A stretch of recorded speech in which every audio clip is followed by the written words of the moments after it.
so exciting. I'm so happy to be here. If you're here as well, or if you're watching this on a replay, go ahead and let me know where you are watching from because I would love to connect with you. My name is Victoria. If this is your first time watching me, my name is Victoria and I'm a midwife. I'm a childbirth educator. I'm a birth coach and also a doula. And right now I am in Lagos, Nigeria. That's where I am filming this video from. That's where I am going live from.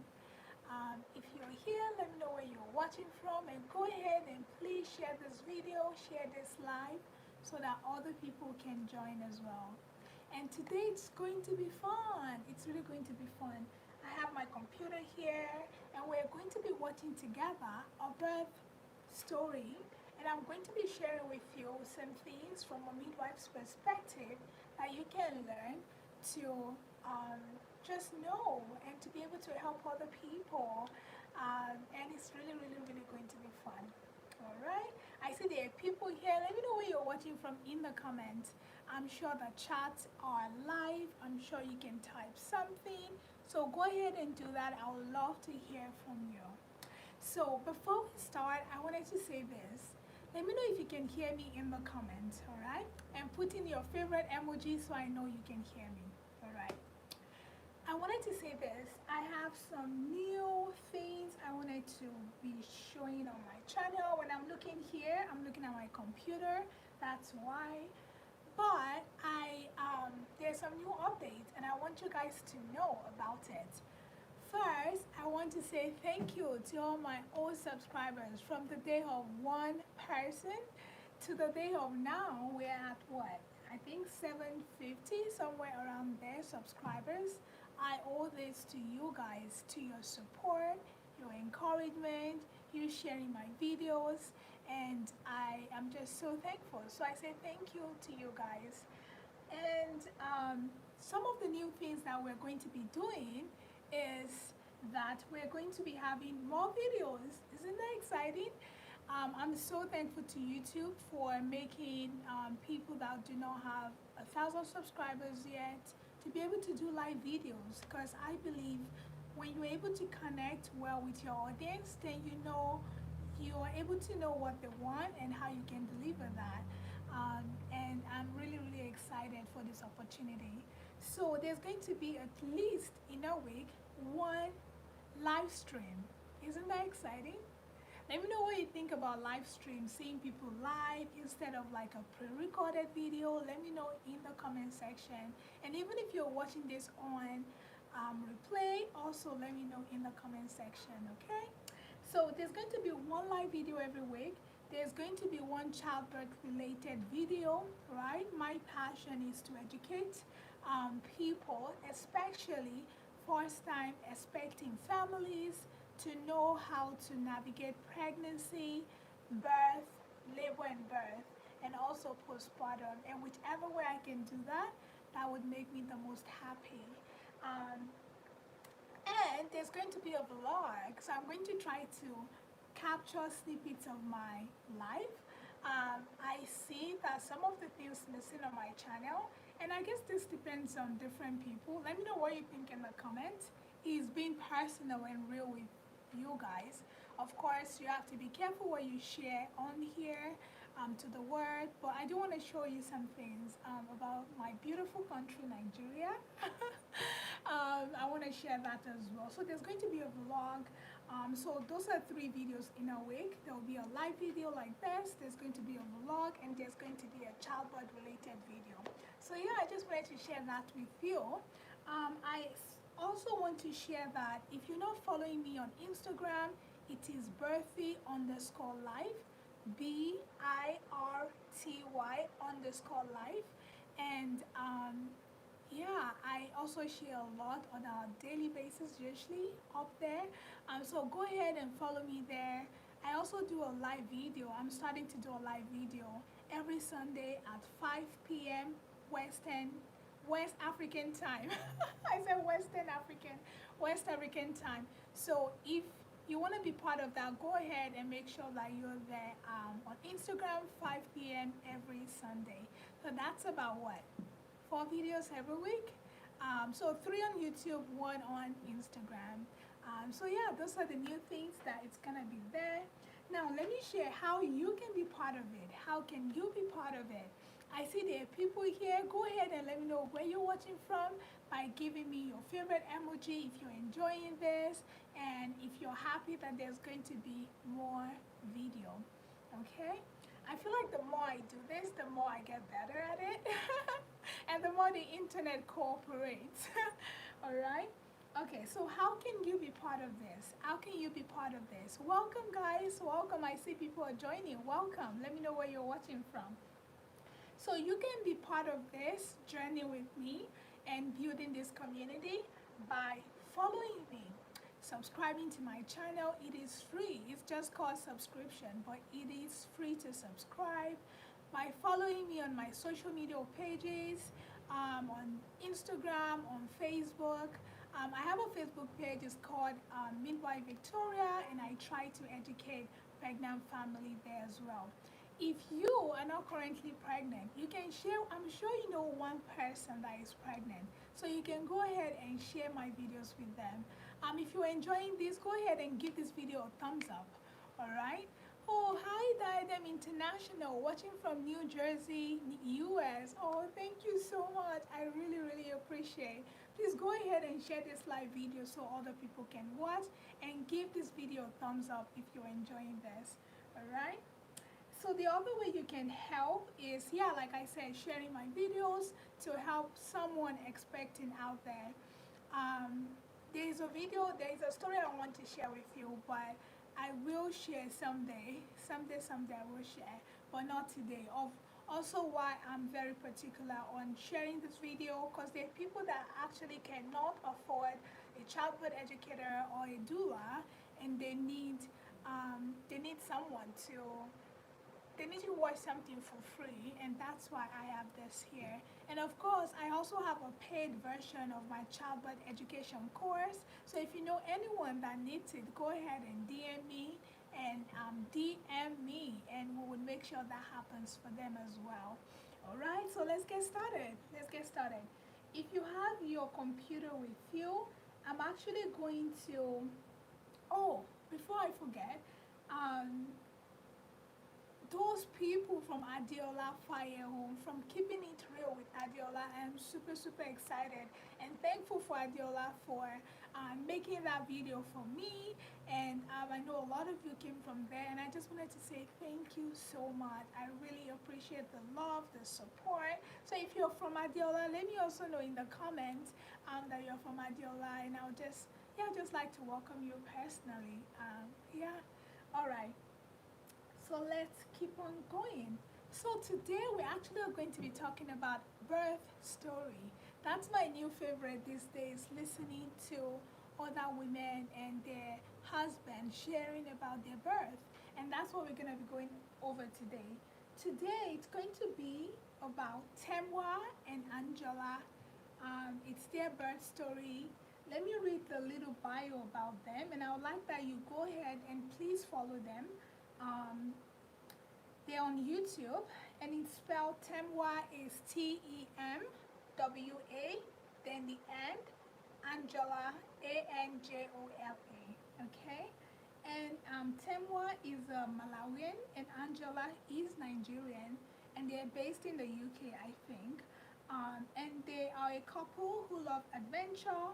They like edifying conversations and also living their best life. So they share a lot about faith, style, and travel on their channel. And they just released this video yesterday, and it's titled Our Unexpected Home Birth Story. Husband pulled baby out. If you were born at home, let me know in the comment. I would actually really, really like to know. I know 2 of my siblings were born at home, so it's really, really special to me. And by the way, if you don't know, I'm actually a home birth midwife. Most of my education is in home birth. I have lots of experience in home birth. But of course, I've done hospital birth here and there. And birth center birth as well, right? So yeah, let me know if you're for home birth, if you are for hospital birth or birth center birth, or maybe you haven't even given birth, but where do you think you want to have a baby? And FYI, home birth is usually for low risk healthy women. So it's good when you're healthy. And most women are usually healthy and they can birth in their home, in a birthing center, and it's usually very beautiful and very calm. All right. So I'm gonna be watching it, and I've actually watched this already, and I've made notes, and I'm going to be sharing some of that with you. So let's get started. If you're enjoying this, go ahead and give this video a thumbs up. Go ahead and share this live so other people can watch, and also to support me. I would really, really appreciate that. Okay. I wish there's a way you can also watch this, but there's no way you can watch this. So I'm just gonna be picking out the highlight of the video. So Temwa and Anjola, they shared. So this is their second baby, okay? And they shared that the baby came late. So when they say baby comes late, it usually means that after 40 weeks is when the baby came, right? So we have this thing that we say, we give you a due date. We say EDD, estimated due date, for your baby to come. And usually when we say, your baby's gonna come on this day, most babies don't come on that day. And a lot of women and their husbands, they're actually afraid when the baby does not come that day. They're like, what's going on? What's going on? Let me know in the comment section if you had a baby on your due date, or if you had a baby after your due date, or if you had a baby before your due date, or if you know anyone that had any of these three scenarios, okay? So, as I was saying, they had their baby after their due date. And so they were like, this baby's coming late. Well, I think for their first baby, the baby also came later. And I think she was induced. I'm not sure. I haven't watched that story, but she had talked about it. Thank you everyone that is coming in. Go ahead and let me know in the comment where you're watching from. I would really, really love to know where you're watching from. And I'm filming from Lagos, Nigeria. All right? Okay, so let's keep going. I wanted to make this really just out there for parents, especially new parents, that if your baby does not come at 40 weeks, which is how we calculate your pregnancy, we calculate it by weeks, that you should not be worried. You should not. Statistics actually shows that your baby, especially for a first-time mom, that it's most likely that you birth after the 40 weeks. Okay, most of our moms in our practice usually would have a baby 41 weeks, 42 weeks.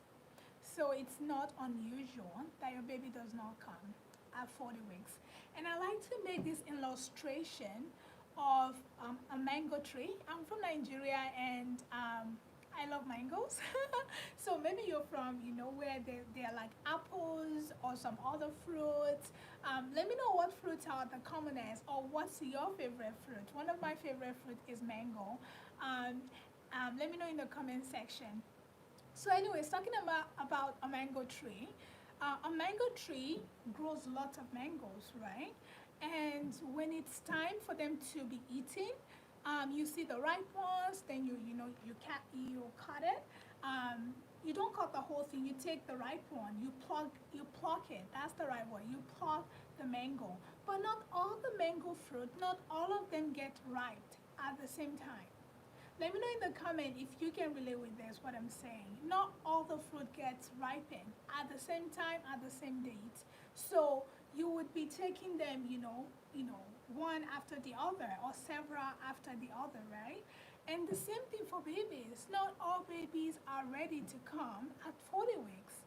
So some are ready to come at 40 weeks and 2 days, 40 weeks and 3 days, 40 weeks and 5 days, 41 weeks, 41 and 2 days. You understand what I'm saying?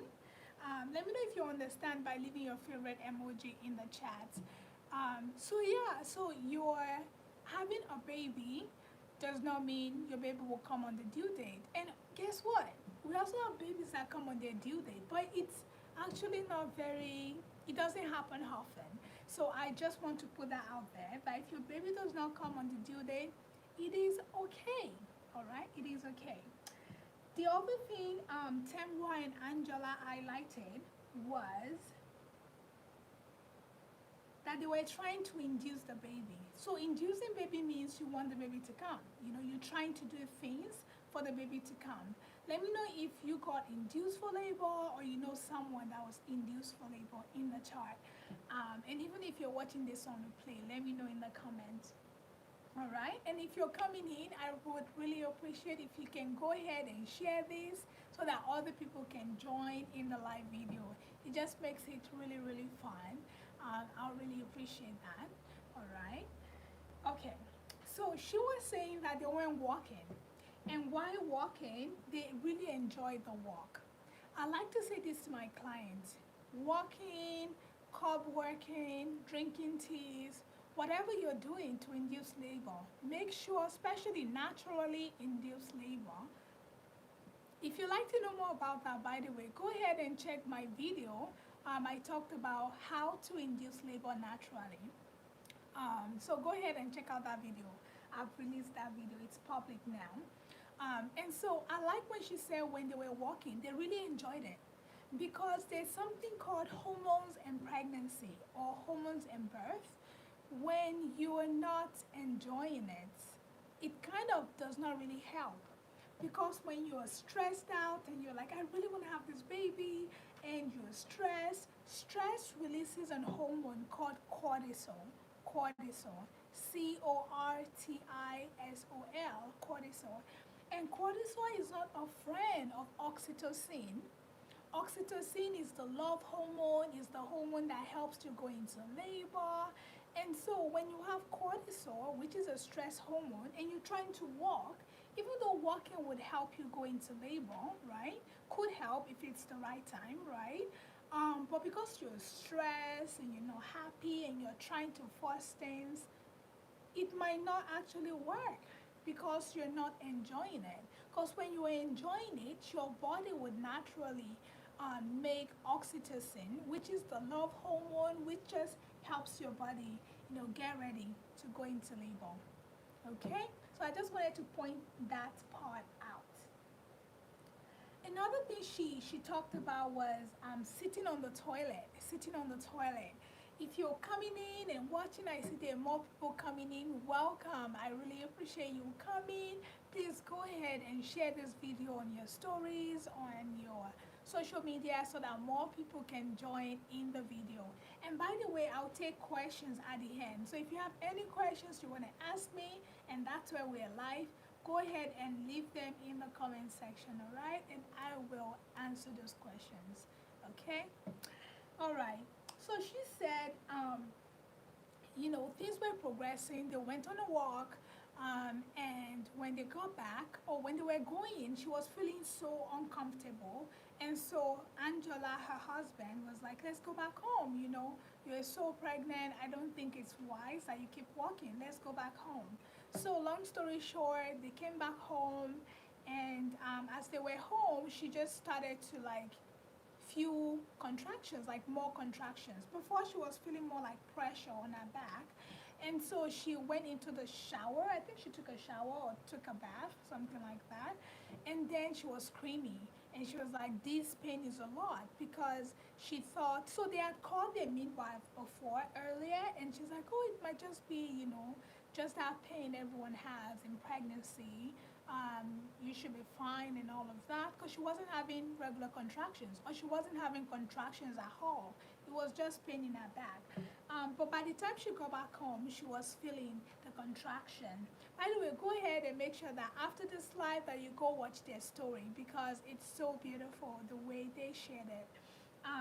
Long story short, somehow she felt like she needed to do number 2, which is pool, you know. So she was sitting on the toilet, and she told her husband not to leave her.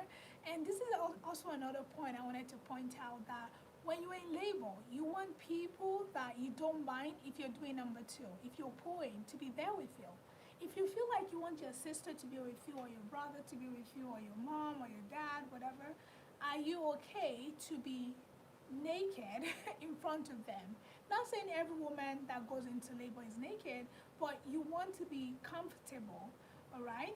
If you need to pull, that you'll find that they're there, because that happens a lot in labor. And so she said, stay with me, because I feel like something is going on. And she said, as she sat on the toilet, a water broke. And guess what? I have seen this all the time. I just had a client that I was helping, I'm doing consultation for. She was trying to go into labor, and we did stuff, and she went into labor, and she did the stuff, of course. I told her what to do. And I told her, whatever position hurts the most, you should do that. And so she was like, when I'm sitting on the toilet, I feel like I have more. And so she sat on the toilet, and guess what? A water broke. So it's really a real thing that toilets usually breaks water. Maybe not all the time, but sitting on the toilet, that position, it's like gravity, It's like you're standing, but you're sitting. Okay, so that gravity helps push your baby down and usually helps your labor progress. Let me know if what I'm saying, if you can connect with what I'm saying, or if you know anyone that's used toilet as a laboring position. Let me know in the comments. I would love to know. All right? Okay, so that was one. Let's see. At As she sat in the toilet, she said she felt like something was happening, and they need to get to the hospital. They need to get to the hospital. And so the husband went and called 911. Praise God, they were in the UK. Here in Nigeria, I don't know what you would call. If you're watching from Nigeria, let me know in the comments, like, what would you call? I don't know. I don't think we have anything like 911. I don't know. I don't know the emergency number you will call. I guess you'll probably call your midwife or your doctor or something like that. Anyways, they called, and the operator of the emergency was saying, like, okay, get towels, He was trying to tell him what to do to catch the baby. And he was in his mind like, no, I am not a medical person. I'm not catching a baby. I'm not trying to catch a baby. I need you to get here and help me, help my wife, And, I can understand that, because especially when you're not a medical person, this is not your field, this is especially your loved one, it's usually like, I can't do this. I cannot do this. And I want to stop here and emphasize the importance of taking childbirth education class. Some people might feel like, why should I pay for it? Why should I pay for one when I could just learn on YouTube? I mean, I make videos about it. I could just learn that way. Of course you can, but when you pay for something, you usually would take it more important. You would value it more. And more than that, it's personalized. My classes are personalized. I love private classes. Also, I love group classes. And when you learn, you're not afraid. You're not afraid of the process, because it is natural, it is beautiful, right? You're not afraid of it. Let me know in the comment if you took a childbirth class, or if you will take a childbirth class, if when you're pregnant, or if you've taken one before. Let me know what you would do. All right. So going back, the husband was like, I need you guys to get here, but they were like, nope, get the towels, get this, get that, get that. And he said in his mind, he was just like, okay, I guess I'll have to catch this baby. And so he went ahead, grabbed the stuff they said they needed. The wife had she said she took like 2 steps, and then she just knelt down, because she felt the baby was coming. And let me say this, as a midwife and childbirth educator, usually when a baby is coming fast, usually they're mostly fine. Like, there's really nothing to worry about, because they're coming. There's nothing you can do to stop them. They are coming. And she said that she folded her legs together, because she was like, I needed to stop. I needed to stop this baby from coming. So Diadem International said childbirth classes are really... Oh, okay. Thank you, Diadem International. She said Childbirth classes are really important, especially if you're considering home birth. Absolutely, they are important. And even if you're considering hospital birth, I feel like you need to know what to expect there, and also just understand your body and know what to expect in labor, and also how to cope with labor. That's very, very important. Um, let's see, she asked, which women are considered low risk? Oh, I like that. And I'll get to that before the end of this video. Which women are called low risk, okay? So let me finish the story. So she said she knelt down and she's like, this baby's coming, and then she like closed up. And her husband said he was like, because he heard what the operator was saying, that let her just keep pushing, push this baby out. And she saw his wife trying to prevent it, because she was trying to prevent it so that they could get professional help. But you don't want to do that because you will squish the baby's head. So no, just let that baby come. They'll be fine. They're strong. They're beautiful. They'll be fine. And so he said he almost like pulled a leg apart. Like, no, open up. You need to have this baby. And he said something that when the head came out, we call that crowning. And I wish I had my baby dog with me. But when the head came out, he said he was a bit scared because he felt like this head had come out, but the baby was not crying. So let me say this. In my experience, I have not, I'm not sure, but it's very, very rare to see a baby that had just, like the head had just come out, cry while still at the perineum. Sometimes they can open their eyes, but usually they don't cry until the whole body comes out. So when the baby is coming out, you first see the crown right here, and then the whole head will come out, and then there will be like a pause, and then the whole body will come out. Okay? Usually that's how it is. Sometimes the whole thing could come out at once. Sometimes it could get stuck here, come, and then this whole head comes out. Okay? So he said when the head came out and the baby wasn't crying, he was like a bit freaking out, like, God, please, I pray nothing is happening. And if you take childbirth class, you know that that's totally normal, all right? And then he said when the rest of the body came out, the baby started to cry, and they were so happy, like, of course, they delivered their own baby at home. And what more is beautiful than that, than being in your own home and catching your own baby? I know for sure you probably want professional help, right? Maybe as a midwife, I'm like, it's so beautiful. But of course, you want a professional to be there. But it is beautiful that they got to do this on their own. All right. Now, this is the dramatic part. Diadem International, I saw your question. Thank you. Keep them coming. Keep sharing. Thank you so much. I will get to it at the end of sharing this story. Okay? Thank you. All right. So I also want to talk about this. So he said when the baby came out, the operator on the phone told him, put blankets around the baby and then go get a string, but make sure it's sterilized. Sterilized means make sure it's clean, free from germs, like new. Sterilize, free from germs. And so he was like, where do I find a sterilized string in the house? And so I think it was late in the night, and he said he ran outside, and he kept knocking on doors. And they said in the neighborhood where they live, people like sleep around 7 because they have kids. Like, why is he screaming? And he said he didn't mind because he's like, this is life and death for me. I have a wife that just given birth, and I need a string. And long story short, they got one, and someone gave one to them. But I wanted to say this, that sounds very dramatic. And guess what? It's actually not that, it's not a big thing to leave your baby still attached to the placenta, because there's something we call delayed cord clamping, when you allow all the blood from the placenta to get to the baby. Okay? And that's really good that your baby gets all the blood that belongs to them. Remember, the placenta is the organ that feeds the baby when the baby is in the womb. And so when the baby comes out, the body does not need the placenta anymore, so the placenta will come out as well. And so the operator, I told him to get the string. He couldn't find it, so he went out running looking for it. I would have said as a midwife, like, if you can't find it, it's fine, baby will be fine, baby will be fine. The placenta will come out, or I'll try to be there before the placenta comes out, but baby will be fine.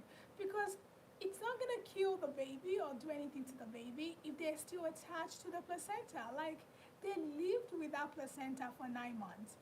I'm not sure the the rush is when people see that the placenta is still attached to the baby. They're like, even in movies, they're like, oh, bring a scissors, like cut it, get something, cut it. And it's like, you've just had a baby, it's like, cut it, cut it. And it's like, it's fine. Like, people actually do something called lotus birth as well, where they leave the placenta still attached to the baby, and then the placenta will fall off like day 2, day 3.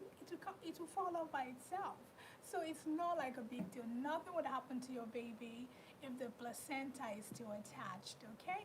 Let me know in the comment if you've heard about lotus birth. It's spelled Lotus, lotus birth.